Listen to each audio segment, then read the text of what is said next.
1400 سال قبل طلوع ہونے والے اسلام کے سورج نے مسلمانوں کے کئی عروج و زوال دیکھے.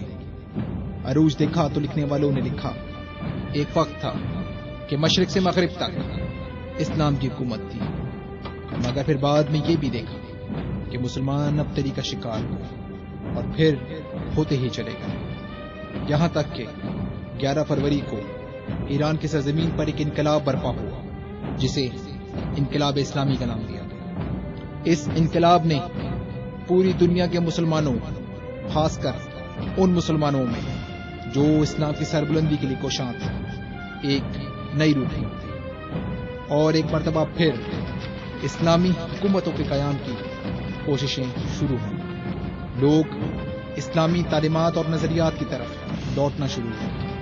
انقلاب اسلامی کے بعد ایک موقع پر امام خمینی نے فرمایا، ہم جو اپنی زندگی کے آخری ایام گزار رہے ہیں، میں نے اپنی عمر کے ان آخری ایام کو آپ کے لیے وقف کر دیا ہے. اب میں آپ سے چاہتا ہوں اور اس قوم سے بھی یہی چاہتا ہوں کہ اس تحریک کی اس وقت تک حفاظت کریں جب تک اسلامی حکومت قائم نہ ہو جائے. آپ جو اس وقت تک نعرہ لگاتے آ رہے تھے کہ موت یا انقلاب تک یہ تحریک جاری رہے گی، تو اب آپ کو کہنا چاہیے کہ جب تک کہ حکومت اسلامی کا قیام نہ ہو جائے یہ تحریک جاری رہے گی. وہ جو ہماری قوم کی ضرورت ہے وہ اسلامی جمہوریت ہے. اس نظریے نے پاکستان کے تشیع کو بھی منظم کیا، جس کا نتیجہ قائد مفتی جعفر حسین صاحب کی تحریک ہے.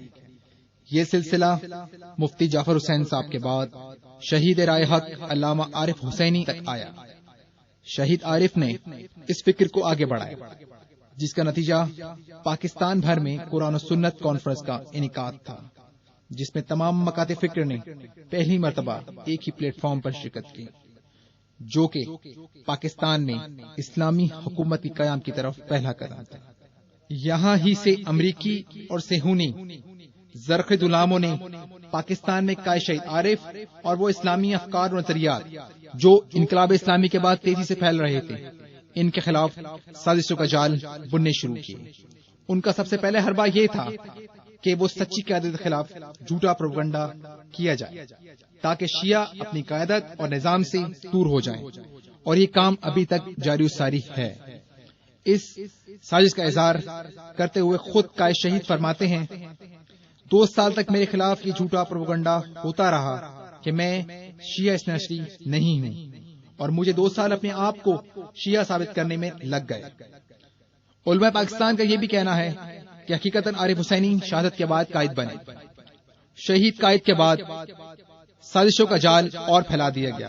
لوگوں کو قیادت اور نظام ولا سے دور کرنے کے لیے انہیں اس بات یقین دلایا گیا کہ ان کے پاس اب کوئی نظام یا قائد موجود نہیں ہے، جبکہ جیت علماء کرام بار بار اس بات کو رد کرتے رہے. جو حقیقت میں جو صحیح طریقے سے ملت تشیع کی رہبری اور قیادت کر سکتے ہیں اور کر رہے ہیں.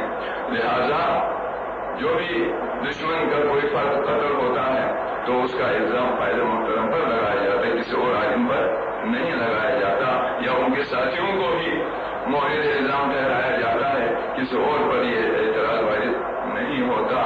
تو حکومت سمجھتی ہے اور دشمن سمجھتا ہے کہ ان کے مضمون مقاصد کو خاک میں ملا دینے کا عزم رکھنے اور طاقت رکھنے والی شخصیت طرح قائد محترم علامہ سید سالمی نبوی کی ہے. اس لیے دشمن بھی اور حکومت بھی